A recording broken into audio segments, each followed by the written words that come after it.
یہ جو pod cost ہم کر رہے ہیں یہ اسی وجہ سے کر رہے ہیں تاکہ ہم رمضان سے پہلے، رمضان کی قبل از وقت ہم اس کی تیاری کر سکیں۔ جی، اس میں سے بھی کچھ پیسے نکال کے رکھ رہے ہوتے ہیں، بھائی یہ رمضان المبارک کا مہینہ ہم آرام سے گزاریں گے، افطاری اس کی اتنے پیسوں کی ہوگی، وہ ہم پہلے تیاری کرتے ہیں۔ بے شک۔ تو اس لیے ہمیں رمضان المبارک کی جو عبادات ہیں ان کی بھی پہلے سے تیاری کرنی چاہیے۔ ایک میں وہ ریسرچ بھی آپ کے ساتھ شیئر کر دوں کہ کہ یار جب افطاری کرتے ہیں تو پانی پی لیتے ہیں، اس کے بعد جو ہے ہمارے جسم بوجھل ہو جاتا ہے، ہم تھک جاتے ہیں، کچھ نیند آ جاتی ہے۔ ہم اپنی دنیاوی چیزیں جتنی بھی ہیں وہ کتنے مزے سے کر رہے ہیں، بالکل انجوائے کرتے ہیں ہم۔ جی۔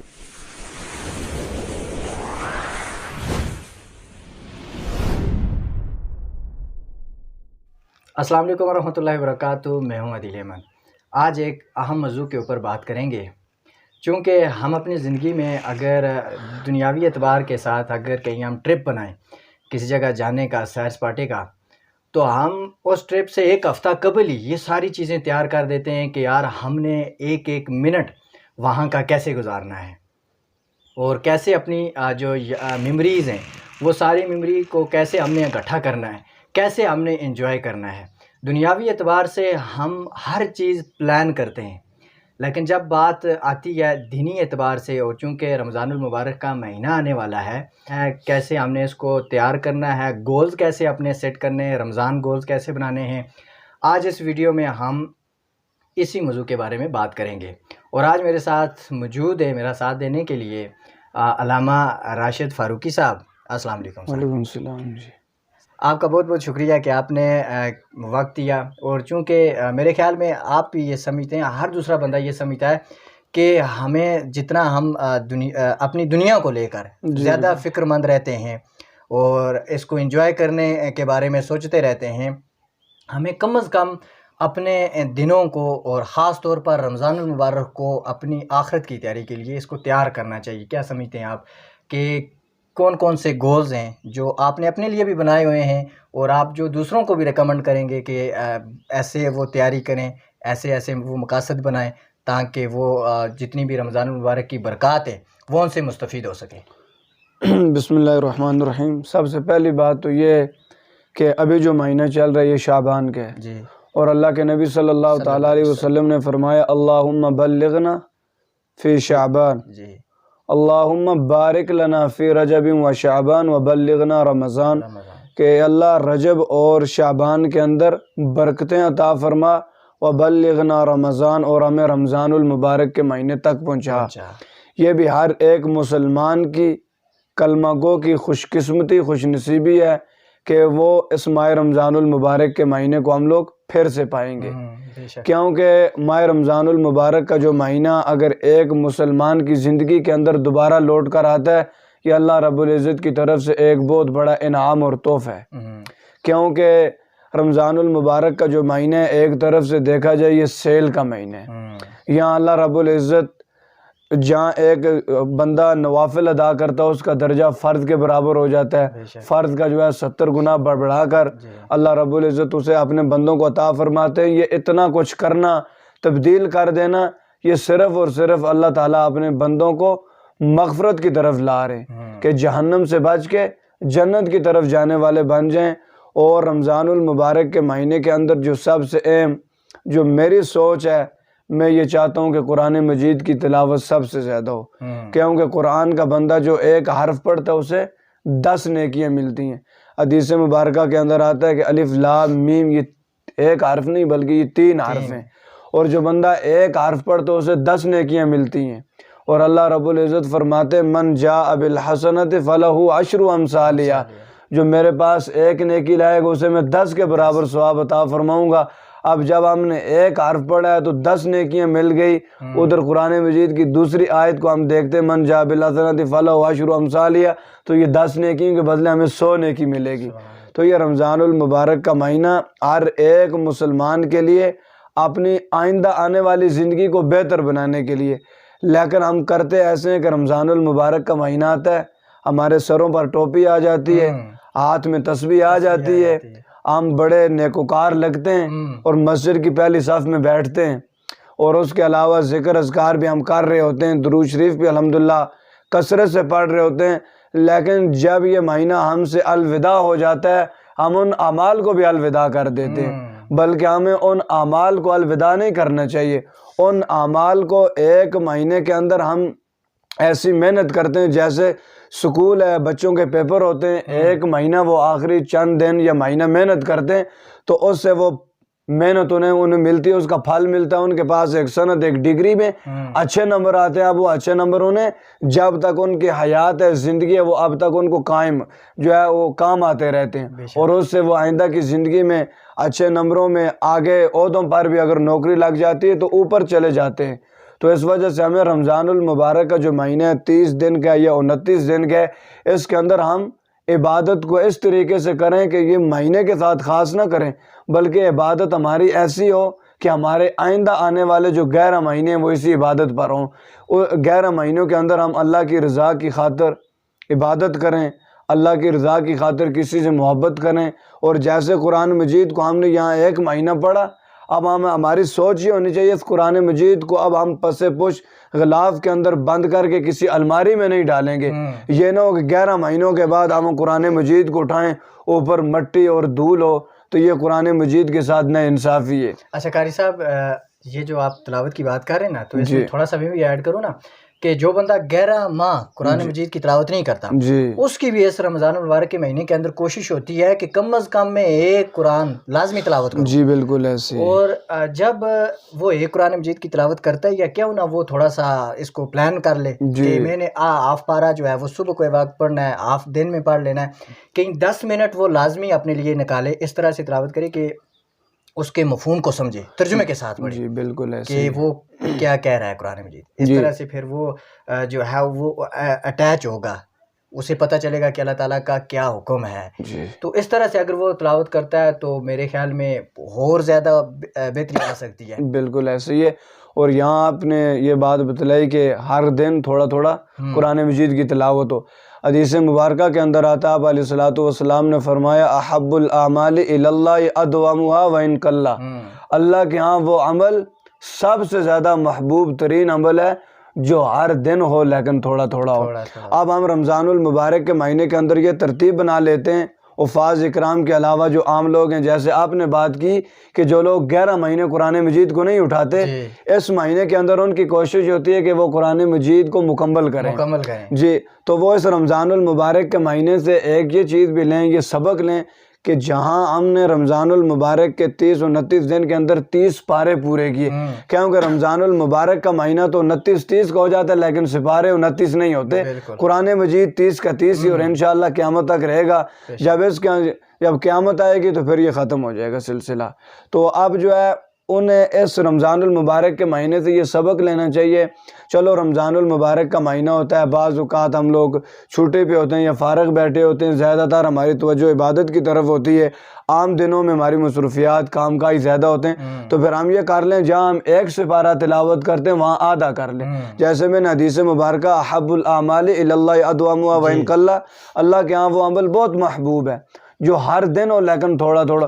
یہ نہیں ہو ہم لوگ ایک دن کوئی بندہ تبلیغ کرے، کوئی بتائے، ہمارے اندر اللہ کا خوف آ جائے، ہم 5 پارے پڑھ لیں، 10 پڑھ لیں، اس عبادت کے مطابق چلیں، لیکن جیسے ہی دوسرا دن شروع ہو نہ ہم نے قرآن مجید دیکھا نہ ہم نے کچھ دیکھا، یہ ٹھیک نہیں ہے.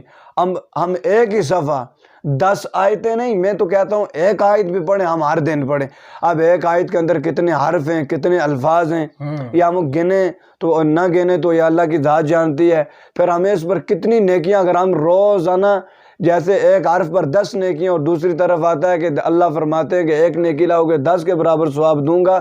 تو اگر ہم دن میں ایک آیات مبارکہ ہی تلاوت کر لیتے تو یقیناً اللہ کی ذات کے اوپر مجھے یقین ہے ہم ہزاروں نیکیاں ایک دن کے اندر سمیٹ سکتے ہیں. تو یہ زندگی کے آئندہ جتنے بھی لمحات آ رہے ہیں یہ ہمارے پاس ایک امانت ہیں. یہ ہم سے تب ختم ہو جائیں گے جب ہماری دھوکے والی آنکھ بند ہو کے اصلی آنکھ کھلے گی. اس سے پہلے ہمیں آخرت کی تیاری ضرور کرنی چاہیے. اور رمضان المبارک کے مہینے کو ہمیں ایک تیاری سے، اللہ کے نبی صلی اللہ علیہ وسلم نے فرمایا کہ شعبان کا مہینہ یہ میرا ہے، رمضان کا مہینہ یہ میرے رب کا ہے. پھر اللہ نے فرمایا الصوم لی وانا اجزی بھی، کہ روزہ میرے لیے، اس کی جزا میں دوں گا. یہ اس لیے فرمایا کہ جو ہے نماز جب بندہ پڑھتا ہے دوسرے دیکھنے والوں کو نظر آ رہا ہے فلاں بندہ نماز پڑھ رہا ہے، زکوٰۃ دیتا ہے، دیگر کو نہیں پتہ چلتا، لیکن زکوٰۃ صدقات کے متعلق یہ ہے کہ اگر ایک ہاتھ دے رہا آپ کا دایاں تو بائیں کو پتہ نہ چلے، مطلب اخلاص کے ساتھ، اللہ کی رضا کی خاطر، دکھلاوے کی خاطر نہیں ہونا چاہیے۔ دکھلاوے سے کوئی بھی کام ہوگا، ریاکاری سے کوئی بھی کام ہوگا، وہ ہماری نجات کا سبب نہیں ہوگا، بلکہ ہماری جو ہے دنیا اور آخرت کی دونوں جو زندگی ہیں وہ خراب ہو جائے گی، پھر ہمیں کچھ پانے کے بجائے سب کچھ کھونا پڑ جائے گا۔ اس لیے ہم کوئی بھی کام کریں اللہ کی رضا کی خاطر ہونا چاہیے، اللہ کی رضا کی خاطر کے علاوہ کچھ نہیں ہونا چاہیے۔ یہ اللہ رب العزت نے اس لیے فرمایا کہ یہ حدیث قدسی ہے کہ الصوم لی وانا اجزی بہ، کہ روزہ میرے لیے، اس کی جزا میں دوں گا۔ کیونکہ بندہ اکیلے میں بیٹھ کے، تنہائی میں بیٹھ کے پانی پی سکتا ہے، کھانا کھا سکتا ہے، شام کو افطاری میں بیٹھے بھائی مجھے روزہ ہے، اللہ نے فرمایا کہ روزہ آپ نے میرے لیے رکھنا ہے، اور پھر ہمارا روزہ جس طرح روزے کھا کے اس طرح ہونا چاہیے۔ اللہ کے نبی نے فرمایا کہ کچھ روزے دار ایسے بھی ہوں گے کہ جو دن بھر تو روزہ رکھا ہوگا لیکن بھوک اور پیاس کے علاوہ انہیں کچھ بھی حاصل نہیں ہو سکتا۔ اب وہ کیسے؟ غیبت، گالی گلوچ، بد زبانی، بد نظری، بدکاری، یہ دیگر جتنے بھی کام ہیں، اگر اللہ کرے سب لوگوں کے اندر خوف آ جائے کہ بدکاری کا تو میں نہیں کہہ سکتا ہوں، حسن ظن رکھنا چاہیے ہر ایک مسلمان کے ساتھ، لیکن اس کے علاوہ غیبت، بد نظری، گالی گلوچ، یہ کتنا بھی ہم مومن بن جائیں یہ ہماری زبان سے، ہماری نظروں سے یہ چیزیں دور نہیں ہو رہی۔ اس کی وجہ یہ ہے کہ ہمارے عبادت اس طرح نہیں ہے، کیونکہ جہاں اللہ رب العزت نے نماز کے متعلق بھی فرمایا کہ ان الصلاۃ تنہی عن الفحشاء والمنکر، کہ بے شک نماز انسان کو بے حیائی، نشاستہ اور بری باتوں سے روک دی ہے۔ اب ہم کتنے عرصے سے ہیں، اب میری 27 سال عمر ہے، تقریباً 12-13 سال کر لیں، 14 کر لیں، نماز بندے کے اوپر فرض ہو جاتی ہے، اور اس کے وقت ہم کتنا عرصہ ہو گیا نماز پڑھتے ہیں، کیا ہماری نماز کے اندر کوئی چینجنگ ہے؟ صحابہ اکرام والی ہماری نماز ہے، ولیوں والی ہماری نماز ہے، بزرگوں والی ہماری نماز ہے؟ اگر نہیں ہے تو مجھے اور آپ کو غور و فکر کرنی چاہیے۔ آپ بھائی ہم نماز پڑھ رہے ہیں، اللہ کے سامنے سجدے دے رہے ہیں، رکوع کر رہے ہیں، وضو کرتے ہیں، سب اپنے آپ کو، اگر سردی کے دنوں میں ہم صبح اٹھ کے اپنے آپ کو ٹھنڈا کرتے ہیں، ایک تکلیف ہم اپنے جسم کو دیتے ہیں، لیکن اس کا جو مقصد ہے ہمیں وہ بھی حاصل کرنا چاہیے۔ جب ہم نماز پڑھ رہے ہیں، ہم سے گالی نہیں چھوٹ رہی، ہم سے بد نظری نہیں جا رہی، ہم سے غیبت نہیں جا رہی ہے، ہم دوسرے حسد اور کینہ ہمارے دلوں سے نہیں نکل رہا ہے، پھر ایسی نماز کا ہمیں کچھ بھی فائدہ نہیں ہے، پھر یہ نماز نہیں۔ پھر اللہ کے نبی نے یہ بھی فرمایا کہ کل ایسے لوگ بھی قیامت کے دن میدان حشر کے اندر آئیں گے، 80 سال انہوں نے نماز پڑھی ہوگی لیکن ایک نماز بھی کام کی نہیں ہوگی۔ اس کی وجہ کیا ہے؟ نماز کو صحیح پڑھا ہی نہیں، نماز کو سیکھ کے پڑھا ہی نہیں، اگر پڑھا بھی ہے جس طرح اس کا حق تھا وہ کیا ہی نہیں۔ ہم نماز پڑھیں، نماز پڑھنے کے ساتھ اللہ سے مانگیں یا اللہ ہماری نماز کے اندر کمی کوتاہی، ہمیں اس کو ٹھیک کرنے کی توفیق دے، اور جتنے ہم سے برے کام ہو رہے ہیں، برے فعل ہو رہے ہیں، اس نماز کے ذریعے اللہ ہم سے چھڑا دے۔ اچھا، رمضان المبارک کا مہینہ جو ہے یہ گولڈن چانس بھی ہے سب کے پاس، کہ جو لوگ ایک روایتی جو نماز ہے نا وہ کہ دیکھا دیکھی والی وہ پڑھ رہے ہیں، اس میں لذت لے سکتے ہیں، اپنا خضوع کو پیدا کر سکتے ہیں، مزہ لے سکتے ہیں۔ ہم اپنی دنیاوی چیزیں جتنی بھی ہیں وہ کتنے مزے سے کر رہے ہیں، انجوائے کرتے ہیں ہم، حالانکہ ہمیں بڑا سکون حاصل کرنا چاہیے نماز میں، اور یہ ایک پریکٹس بھی کر سکتے ہیں رمضان المبارک کے مہینے کے اندر، کہ اگرچہ دل نہیں لگ رہا، خیالات آتے ہیں، وسوسے تنگ کر رہے ہیں، تو رمضان المبارک کے اندر یہ پریکٹس کریں کہ یار میں نے اس مہینے کے اندر کم از کم اتنی پریکٹس کرنی ہے تاکہ باقی 11 مہینے ہیں ان میں اس کا اثر رہنا چاہیے۔ اور یہاں پر ایک میں وہ ریسرچ بھی آپ کے ساتھ شیئر کر دوں کہ وہ کہتے ہیں 21 اور 90 کا اصول ہمیں یہ بتاتا ہے کہ کوئی بھی عادت جو ہے نا، عادت کے بننے میں 21 دن لگتے ہیں، اور طرز زندگی یعنی لائف سٹائل، اگر اسی 21 دن والی جو عادت، اگر آپ اس کام کو مسلسل لگاتار کنسسٹنسی کے ساتھ 90 دن کرتے ہیں، وہ آپ کا لائف سٹائل بن جاتا ہے۔ اور رمضان المبارک کے اندر تو 29-30 دن ہوتے ہیں، اگر ہم اس طرح کرتے ہیں، عبادات کرتے ہیں بڑی توجہ کے ساتھ، خشوع خضوع کے ساتھ، تو کم از کم ہماری جو عادت بن جاتی ہے اس کو ہمیں بعد میں بھی پکڑ کر رکھنا چاہیے۔ اور اسی وجہ سے اب یہاں پر یہ بھی ایک سوال ہے کہ ہمیں اس رمضان المبارک سے کیسے فائدہ حاصل کرنا ہے. جی ظاہر سی بات ہے یہ جو پوڈ کاسٹ ہم کر رہے ہیں یہ اسی وجہ سے کر رہے ہیں تاکہ ہم رمضان سے پہلے رمضان کی قبل از وقت ہم اس کی تیاری کر سکیں, جی تاکہ اس کے جتنی بھی فیوز و برکات ہیں ان جی سے ہم مستفید ہو سکیں. جی جی اور جہاں تک آپ نے ایک بات کی وسوسوں کی, جی یہ حدیث مبارکہ کے اندر آتا ہے اور بہت سارے لوگ میرے ساتھ بھی شیئر کرتے ہیں, سوال کرتے ہیں, مجھ سے پوچھتے ہیں بھائی ہم نماز میں کھڑے ہوتے ہیں ہمارے دلوں میں خیالات آتے ہیں, وسوسے آتے ہیں. حدیث مبارکہ کے اندر آتا ہے کہ وسوسوں کا لانا یہ غلط ہے, وسوسوں کا آ جانا یہ غلط نہیں, وسوسہ آیا اور چلا گیا, اور وسوسوں کو وہاں گھماتے رہنا, ان کا پلاؤ پکانا, یہ چیزیں نہیں ہیں. اور رمضان کی تیاری ہمیں اس طرح سے کریں جیسے ہم لوگ رمضان المبارک کا مہینہ شروع ہونے سے پہلے 11 مہینے ہم گزارتے ہیں. بعض لوگوں کو میں نے دیکھا ہے کہ وہ اپنے جو مہینے کی منتھلی جو ان کی سیلری ہوتی ہے اس میں سے بھی کچھ پیسے نکال کے رکھ رہے ہوتے ہیں, بھائی یہ رمضان المبارک کا مہینہ ہم آرام سے گزاریں گے, افطاری اس کی اتنے پیسوں کی ہوگی, وہ ہم پہلے تیاری کرتے ہیں. تو اس لیے ہمیں رمضان المبارک کی جو عبادات ہیں ان کی بھی پہلے سے تیاری کرنی چاہیے. ہم اپنے ذہن میں مائنڈ میں یہ بات رکھ لیں کہ اس رمضان المبارک کے مہینے کے اندر ہم نے اتنی تلاوت کرنی ہے, اس رمضان المبارک کے مہینے کے اندر ہم نے تہجد پڑھنے ہے, اس رمضان المبارک کے مہینے کے اندر ہم نے ذکر اذکار کرنا ہے, اس رمضان المبارک کے مہینے کے اندر ہم نے درود شریف کی کثرت کرنی ہے. حالانکہ اللہ رب العزت کا نام تو ہمیں گن گن کے لینا ہی نہیں چاہیے. جو رب ہمیں ایک منٹ نہیں بلکہ سیکنڈوں کے اندر بے شمار نعمتوں سے ہمیں نوازتا ہے. سیکنڈ کے اندر ہم سانس لیتے ہیں, سانس بند ہو جائے انسان ختم. ہم دیکھتے ہیں, دیکھنے کی اللہ رب العزت کی کتنی بڑی نعمت ہے. اس کے علاوہ ہمارے دل کے اندر جو ہم سوچتے ہیں یہ کتنی بے شمار نعمتیں.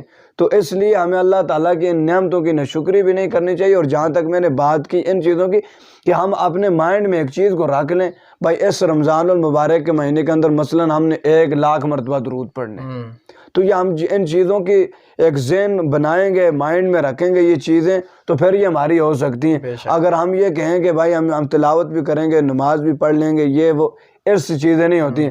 اور ایک بات یہ میں آج بتا دوں کہ رمضان المبارک کے مہینے کے اندر بہت سارے لوگ یہ کہتے ہیں کہ یار جب افطاری کرتے ہیں تو پانی پی لیتے ہیں, اس کے بعد جو ہے ہمارے جسم بوجھل ہو جاتا ہے, ہم تھک جاتے ہیں, کچھ نیند آ جاتی ہے. میں کہتا ہوں یہ چیز بہت غلط ہے, یہ اللہ تعالیٰ کی ناشکری ہے ایک طرح کی.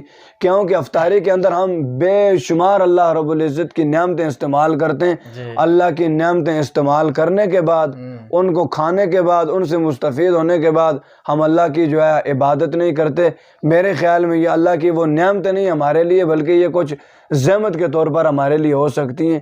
کیونکہ اللہ کی نعمتیں استعمال کرنے کے بعد ہمیں تو اللہ کی عبادت کرنی چاہیے, اللہ کا شکر ادا کرنا چاہیے کہ اللہ رب العزت نے آج کا دن روزے کا ہم سے اچھی طرح گزار دیا. اب ہم تراویح کے اندر جائیں, قرآن مجید سنیں. اور ایک بات یہ بتاؤں کہ اللہ کے نبی نے فرمایا کہ میں اور جبرائیل رمضان المبارک کے مہینے کے اندر قرآن مجید کا دور کرتے تھے, ایک دوسرے کو سناتے تھے. قرآن مجید تراویح کے اندر مہینے کے اندر تراویح میں ختم کرنا یہ سنت ہے, اور جو قرآن مجید کو پیچھے سنتے ہیں یہ فرض ہے. اور اس بات سے تو اندازہ یہ لگایا جا سکتا ہے کہ قرآن مجید جو بندہ سنا رہا ہے, اپنے منہ سے الفاظ نکال رہا ہے, دن کو بھی پریشانی یاد کرنا, پھر افطاری بھی سکون سے نہیں, کھانا بھی سکون سے نہیں, پیٹ بھر کے نہیں, تراویح پڑھاتے ہوئے 100 مسائل انسان کے ساتھ پیش آ سکتے ہیں. اگر وہ مسائل اللہ نہ کرے پیش آ جائیں تو دوسرے سب لوگوں کے لیے ایک ڈسٹربنگ اور پریشانی بن جاتی ہے. یہ سب چیزیں قرآن مجید سنانے والا برداشت کرتا ہے, اپنا کھانا بھی رمضان میں کم کر دیتا ہے. پھر بھی اسے جہاں سنت کا بتا رہے ہیں کہ یہ ثواب تو بظاہر کم لگتا ہے, لیکن اللہ تعالیٰ اسے اپنی شان سے جتنا عطا فرمائیں, اور انشاءاللہ فرماتے بھی ہیں. تو قرآن مجید کے پیچھے سننا یہ فرض ہے. مقتدیوں کے لیے سنانے والے سے زیادہ ثواب ہے. پھر ہم لوگ جو افطاری کرتے ہیں, پھر کہتے ہیں ہم نے اتنی شربت پی لی, ہم نے اتنا کھانا کھا لیا, اب ہمارے جسم میں سانس ہی نہیں, اب ہمیں ہمت ہی نہیں. ہمیں ہمت کام کاج کے لیے, دکان کھولنے کے لیے, دیگر دنیا کے کام کرنے کے لیے اگر ہمارے پاس ہمت ہے تو اللہ کی عبادت کرنے کے لیے ہمارے پاس ہمت کیوں نہیں؟ اس سے ہمیں یہ سوچنا چاہیے ہم سے کون سے گناہ ہو رہے ہیں کہ ہمیں اللہ اپنی طرف قریب نہیں کر رہا ہے, توفیق نہیں دے رہا ہے. جیسے وہ آپ نے سنا بھی ہوگا کہ جب بندے سے نماز چھوٹ جاتی ہے, رہ جاتی ہے, وہ یہ نہ سوچے میرے پاس ٹائم ہی نہیں تھا, بلکہ وہ یہ سوچے کہ آج مجھ سے ایسا کون سا گناہ ہو گیا, اللہ کی کون سی نافرمانی ہو گئی کہ اللہ رب العزت نے مجھے اپنے سامنے کھڑا کرنا سجدہ کرنے سے مجھے اپنے سامنے کھڑا کرنا گوارا ہی نہیں کیا. تو ہمیں یہ چیزیں اپنے مائنڈ میں لانی چاہیے. اپنے دل کے اندر ہم ایک تہیہ کر لیں، بلکہ ایک چارٹ بنائیں، اسے لکھیں کہ بھائی اس سال ہم نے اس رمضان میں قرآن مجید کی تلاوت کرنی ہے، فلاں ٹائم پہ کرنی ہے، نماز پڑھنی ہے، اس کے ساتھ اتنے ذکر اذکار کرنے، اتنی تسبیحات ہیں، سبحان اللہ، الحمدللہ، اللہ اکبر. اور اس کے علاوہ حدیث مبارکہ کے اندر آتا ہے کہ کسی کے گناہ اگر سمندر کی جہاد کے برابر بھی ہوں گے، اللہ رب العزت اس کے گناہ معاف فرما دیں گے. وہ ذکر ہے، وہ تسبیحات ہے، سبحان اللہ و بحمدہ سبحان اللہ العظیم. اور اس کے علاوہ آیت کریمہ ہے، درود شریف کثرت سے پڑھیں. مختلف قسم کے درود ہیں، ہم ان کو پڑھیں، اور ان کے پڑھنے کے ساتھ ہم آئندہ کے لیے ہر ذکر اذکار، ہر نماز کے بعد اللہ رب العزت سے دعا کریں، یا اللہ یہ مہینہ تو نے جو لایا ہے تحفہ ہمارے لیے، ایک مہمان مہینہ آیا اور ہم سے چلا جائے گا، لیکن ہمیں آئندہ 11 مہینے اس کے مطابق گزارنے کی توفیق عطا فرما. اور اس کے جو ہے جو ان چیزوں کو کر رہے ہیں، ہمارے آئندہ 11 مہینے پتہ کس طرح اچھے گزریں گے جب یہ اعمال کر کے ہمارے ان پر عمل ہوگا.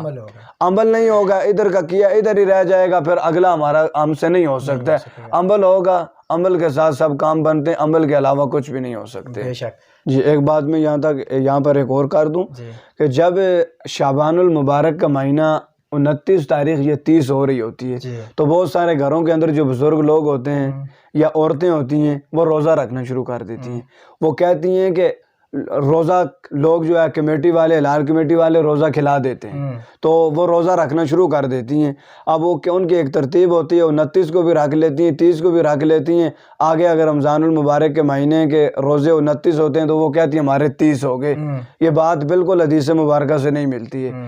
اللہ کے نبی نے فرمایا کہ آپ نے شکی روزہ نہیں رکھنا ہے. بے شک. کیونکہ جو دین ہے، دین اللہ کے نبی نے اگر 30 روزے رکھے ہیں رمضان المبارک کے مہینے کے اندر، جتنے بھی باروں ان کی زندگی کے اندر رمضان المبارک کا مہینہ آیا، میرے خیال میں 1-2 مرتبہ 30 کا آیا ہے، باقی 29 کا ہی رہا ہے. تو اس لیے ہمیں شکی روزہ نہیں رکھنا چاہیے، کیونکہ اللہ کے نبی کا یہ دستور نہیں رہا ہے. اللہ کے نبی نے منع فرمایا. ہاں کوئی بندہ شعبان المعظم کے اندر آخری جو 15 دن ہیں، ان کے اندر اگر ایک بندے کی روزہ رکھنے کی ایک ترتیب ہے، رمضان المبارک کی تیاری کر رہا ہے، تو وہ کہتا ہے بھائی یہاں سے میں روزے رکھنی شروع کر دوں تاکہ آئندہ روزے شروع ہوں، مجھے ان کے اندر کوئی مشکلات پریشانی نہ ہو. حالانکہ لوگ یہ بھی کہتے ہیں روزہ تنگ کرتا ہے. روزہ کبھی بھی تنگ نہیں کرتا ہے. یہ عبادت ہے. عبادت ہمیں دل کھول کے کرنی چاہیے، اللہ کی رضا کی خاطر کرنی چاہیے. پھر میری جو اصل مقصد ہے بات کرنے کا وہ یہ ہم اگر شعبان المعظم کے آخری 15 روزے رکھتے ہیں تو وہ ٹھیک ہے، ورنہ 29 اور 30 کو روزہ رکھنا یہ حدیث مبارکہ کے اندر نہیں ملتا. یہ اللہ کے نبی کا دین نہیں ہے، یا بلکہ ہماری طرف سے دین کے اندر اضافہ ہو جائے گا. ہمیں جیسے ہی ہلال کمیٹی جو اعلان کرتی ہے، اب وہ ایک پورے دنیا کے ایک سسٹم ہے، سیٹ اپ ہے. اگر وہ روزہ کھلاتے ہیں یا رکھواتے ہیں تو یہ ثواب بھی ان پر ہے، عذاب بھی ان پر ہے، کیونکہ پورا نظام سیٹ اپ ایک ان کے ذمے. تو یہ شکی روزہ رکھنا یہ دین کے اندر کہیں بھی اس کا ثبوت نہیں ہے، لہذا ان سے بھی اجتناب کرنا چاہیے. اور جو گھروں کے اندر بزرگ ہیں ان کو بھی اس بات کا سمجھانا چاہیے بھائی اس دن آپ روزہ نہ رکھیں. جیسے رمضان شروع ہوگا آپ وہ روزے رکھیں، آپ وہ 29 ہوتے ہیں 30 ہوتے ہیں، ہمارے لیے اسی کے اندر اجر و ثواب ہے. جزاک اللہ. اچھا بہت شکریہ، آپ نے وقت دیا. تو ملتے ہیں کسی اگلی ویڈیو میں. کوشش کیجئے گا یہ جو 4 باتیں آپ کو بتائی ہوئی ہیں اس میں ایک میں اضافہ بھی کروں گا کہ نماز توجہ کے ساتھ خشوع خضوع کے ساتھ پڑھیں. روزہ جو رکھنا ہے صرف کھانے پینے سے اجتناب کے ساتھ دیگر جو چیزیں ہیں، بدنگاہی ہے، موسیقی کا سننا ہے، گالم گلوچ ہے، تو آپ کے ہاتھوں سے دوسروں کا محفوظ رہنا ہے، پاؤں سے غلط راستے کے اوپر نہ چلنا ہے. یہ ساری چیزیں ان کے اوپر بھی آپ عمل کریں. اور قرآن مجید کی تلاوت ہے اس کو سمجھ کر کریں.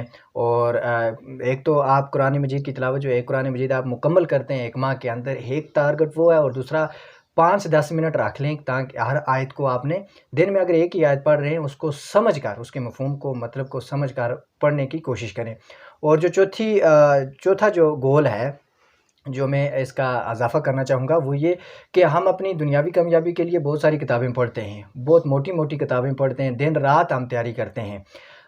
لیکن ہمیں آپ صلی اللہ علیہ وسلم کی سیرت مبارکہ کے اوپر بھی کم از کم اس رمضان المبارک کے اندر ایک کتاب لازمی پڑھنی چاہیے۔ اپنے گولز کے اندر یہ شامل کر لیں کہ کم از کم ان دیگر کاموں کے ساتھ ساتھ اس دفعہ سیرت النبی صلی اللہ علیہ وسلم کے اوپر بھی ایک کتاب کا مطالعہ میں نے لازمی کرنا ہے۔ یہ جب ساری چیزیں آپ کر لیں گے اس کے بعد کوشش کریں کہ رمضان کے بعد جو بھی وقت ہوگا اس میں آپ نے اس ساری روٹین کو، اس طرز معمول کو آپ نے آگے تک ساتھ لے کر چلنا ہے۔ اللہ تعالیٰ ہم سب کو عمل کی توفیق عطا فرمائے۔ آمین۔